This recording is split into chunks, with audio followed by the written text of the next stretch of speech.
गरीब ससुराल की बहू।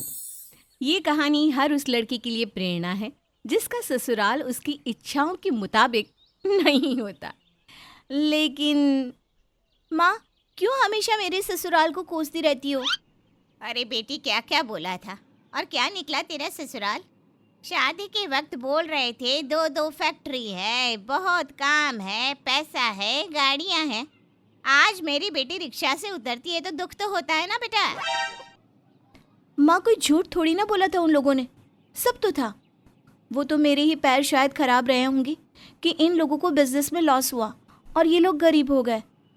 माँ को बेटी की बात पर गुस्सा आ जाता है। क्यों, किसी ने कुछ कहा क्या? क्या कहा? तेरी सास ने ताने दिए क्या? हैं? बता मुझे, मैं भी ठीक करूं उन लोगों को। अरे कैसी बात कर रही हो माँ, ये तो मैं बोल रही हूँ, उन लोगों ने कुछ नहीं कहा। अच्छा, मैं चलती हूँ, अपना ख्याल रखना। पापा बोल रहे थे कि खेत से नया चावल आया है तो बोरी रखवा दो रिक्शे में, और दाल के लिए बोल देना, अगली बार दे जाएंगी। माँ भी बेटी की बात मानकर चावल का बोरा रिक्शे में रखवा देती है और बेटी वहाँ से चली जाती है। घर में आकर वो बोरा छत पर रखती है और सास के कमरे में चली जाती है। बहू, आ गई बेटा। वो क्या है ना, मैं चाय पीने के लिए बैठी थी, सोचा तू आ जाए तो साथ ही पीते हैं। जी माँ जी, मैं बनाती हूँ, आप रुकिए। बहू किचन में जाती है, अच्छी सी चाय बनाकर सास के साथ बैठ जाती है। बहू, कुछ खाने का मन कर रहा है चाय के साथ, कुछ तला सा भुना सा। अभी ले आती हूँ माँ जी। बहू किचन में जाती है, जहाँ बासी दिन की रोटी रखी थी वो उसके टुकड़े करती है और फटाफट उसमें प्याज टमाटर काट कर पोहा बनाकर सास के सामने ले आती है। सॉस के साथ रोटी का पोहा, सास तो खुश खुश। बहू, कैसे घर में आई थी और क्या क्या करना पड़ रहा है। माँ जी, कैसी बात कर रही हैं? जीवन का नाम ही उतार चढ़ाव है। जीवन तो हर हाल में खुशहाल है अगर हम सब साथ हैं। पैसा तो कमाया भी जा सकता है, लेकिन किसी का ना रहना। हम खुश नसीब है कि हम सब साथ हैं। चलिए माँ जी, मैं छत पर जा रही हूँ, कुछ ज़रूरी काम है। बहू छत पर जाती है और बोरे का चावल खोलती है, सारा चावल साफ करती है और किचन में डब्बे में रख लेती है। शाम को पति आता है। क्या बात है मिनल, इस बार तो राशन और कम में आ गया और बिजली का बिल भी कम है। पहले तो ये कितना महंगा आता था और बिल भी लंबे चौड़े होते थे। तभी बच्चा आ जाता है। माँ चलो ना, मेरे पढ़ने का वक्त हो गया है, मुझे पढ़ा दो ना। हाँ हाँ, पढ़ाती हूँ। वो चावल ना खेत वाले ले आई थी, इसलिए साफ़ कर रही थी। वैसे पिछली बार का राशन भी अभी बचा है तो इस बार भी खर्चा कम ही आएगा। चलिए कपड़े बदल लीजिए, मैं खाना लगाती हूँ। जिस घर में औरतें कभी किचन में नहीं जाती थी, वहीं बहू सारा दिन किचन में लगी रहती है।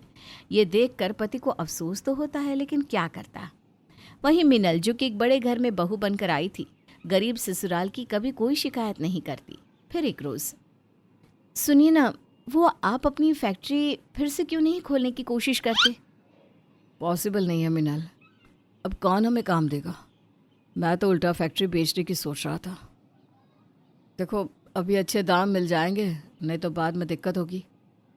इसकी तो सोचिएगा भी नहीं। नौकरी तो कर रहे हैं ना आप। पिताजी भी जाने से पहले यही चाहते थे कि आप इस काम को आगे बढ़ाएं। लेकिन ये मुझसे नहीं होगा। पापा ही थे जिन पर लोगों को भरोसा था। भरोसा फिर से जीता जा सकता है काम करके। आप बाजार में जाइए, लोगों से बात करिए, काम लाइए। अच्छा चलो, मानो काम मिल भी जाता है तो उसे पूरा करने के लिए लाखों रुपए कहाँ से लाएंगे। बीवी पति का हाथ पकड़ती है और आश्वासन देती है कि वो है ना, सब ठीक कर देगी। पति बीवी की बातों को हल्के में लेता है। वो ऑफिस में बैठा होता है कि उसके पिता के दोस्त का फ़ोन आता है। कमला प्रसाद मेरा दोस्त था, हम सिर्फ उनके क्लाइंट ही नहीं, फैमिली थे। तुम तो विदेश में थे जब हम साथ में थे। खैर बेटा, मेरे पास एक काम है, क्या तुम्हारी कंपनी उसे करके देगी? पति को बीवी की याद आ जाती है। वो उन्हें हाँ करके घर आ जाता है। क्या बात है, आज ज़्यादा ही शांत लग रहे हैं। तुम बोल रही थी ना कि हम फैक्ट्री को दोबारा शुरू क्यों नहीं करते हैं, तो काम आया है मेरे पास, बोलो तो हाँ कर दूँ। लेकिन वही पैसों की दिक्कत। बीवी खुश हो जाती है। वो पति को पिता के दोस्त से एक बार मिलकर काम समझने और टोटल इन्वेस्टमेंट कितना है ये पूछ कर आने को कहती है। पति अगले दिन पिता के दोस्त के पास जाता है। आओ आओ बैठो बेटा। अंकल, मैं आपसे बात करना चाहता हूँ काम को शुरू करने से पहले। ये बोलकर पति पिता के दोस्त के सामने सारी बात करता है। मैं ये सब जानता था, लेकिन मैं तुम्हारी ईमानदारी से खुश हुआ जो तुमने खुद ही ये बात कर दी। बेटा, मैं तुम्हें कम से कम का काम देता हूँ, उससे जो फ़ायदा होगा फिर मैं तुम्हें उससे बड़ा काम दूंगा, लेकिन ध्यान रहे क्वालिटी में कोई समझौता नहीं। बेटे को पिता के दोस्त की बात भा जाती है। वो घर आता है और बीवी को सारी बात बता देता है। तो 5 लाख चाहिए। ठीक है, कोई बात नहीं, मैं अरेंज कर दूंगी। लेकिन हाँ मिस्टर, आप फिर से तुम बड़े आदमी बन जाओगे तो मेरे पैसे मुझे वापस करने होंगे, समझे? पति बीवी का हाथ पकड़ता है। हाँ, लेकिन तुम कहाँ से लाओगी? मेरे गहने गिरवी रखकर और कुछ पैसे मैंने घर में बचाए हैं। ठीक है? घर में बचत, लेकिन घर का खर्च तो ऐसे ही नहीं बीवी को घर की लक्ष्मी बोला जाता। अरे ट्यूशन की फीस से लेकर राशन, बिजली, सबसे पैसा बचता था और वो जाता था हमारे भविष्य की सेविंग में, समझे? पति निश्चिंत हो जाता है और अगले दिन बीवी से पैसा लेकर फैक्ट्री को दोबारा शुरू करता है। काम पटरी पे लाने की कोशिश चल ही रही थी कि बहू की माँ घर आती है। अरे बेटी, क्या हालत बना दी है इन लोगों ने मेरी बेटी की। माँ शांत हो जाओ ना, क्या हो गया? ये ससुराल है मेरा। उतने में पति आ जाता है, हाथ में बैग लेकर। वो फैक्ट्री जा रहा था कि अरे सासू माँ, आप कैसी हैं? कैसे आना हुआ? मिनल, माँ को कुछ अच्छा बना कर खिलाओ ना। हाँ हाँ, बहुत नौकर चाकर की भीड़ लगी है ना जो मुझे बनाकर खिलाएगी। रहने दो, मैं तो बस ये बोलने आई थी कि हमारे रिश्ते में शादी पड़ी है। तो बेटी, वो जो हार मैंने तुझे दिया था ना, 2 दिन के लिए दे दे, पहन कर जाऊंगी मैं। हाँ हाँ बहू, माँ को दे दे वो गहना, हम क्या करेंगे, मेरा बेटा तुझे और ला कर देगा। बहू चुप हो जाती है। उसे डर था कि कहीं वो माँ को बता देगी कि गहने तो उसने गिरवी रख दिए हैं, तो माँ ससुराल में हल्ला कर देगी। क्या हो गया, लाकर देना बेटा। अब वो क्या है ना माँ, वो तो पॉलिश होने गया है। तुझे कब चाहिए?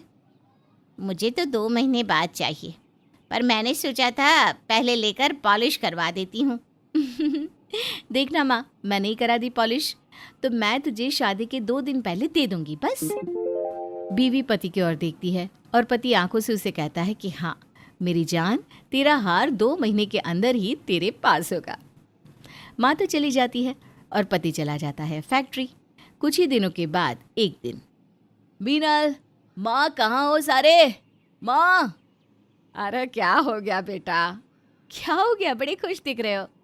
मीनल, बहुत बड़ा ऑर्डर मिला है, 2 दिनों में उसकी पेमेंट भी आ जाएगी। माँ, बहुत फ़ायदा होगा, सब पहले जैसा हो जाएगा। अब तो पापा की दूसरी फैक्ट्री भी खोलनी पड़ जाएगी। अरे जीता रहे बेटा, भगवान सभी को तेरे जैसा बेटा दे। नहीं माँ, भगवान सभी को मीनल जैसी बहू दे। मीनल की सूझबूझ से ही हम दोबारा खड़े हो पा रहे हैं माँ। सही कहा बेटा, उसकी मेहनत दिखती थी, कैसे एक एक पैसा जोड़कर वो चलती है। कोई और लड़की होती तो बस ससुराल गरीब हो गया इसी का रोना रोती। 2 दिन बाद पति के हाथ में मीनल के पुराने गहनों का सेट और साथ ही एक नए हीरो का सेट भी था। ये हीरा मेरी हीरे जैसी बीवी के लिए, जिसने भले गरीब ससुराल में कदम रखा लेकिन अपनी सूझबूझ से उसे फिर से अमीर कर दिया।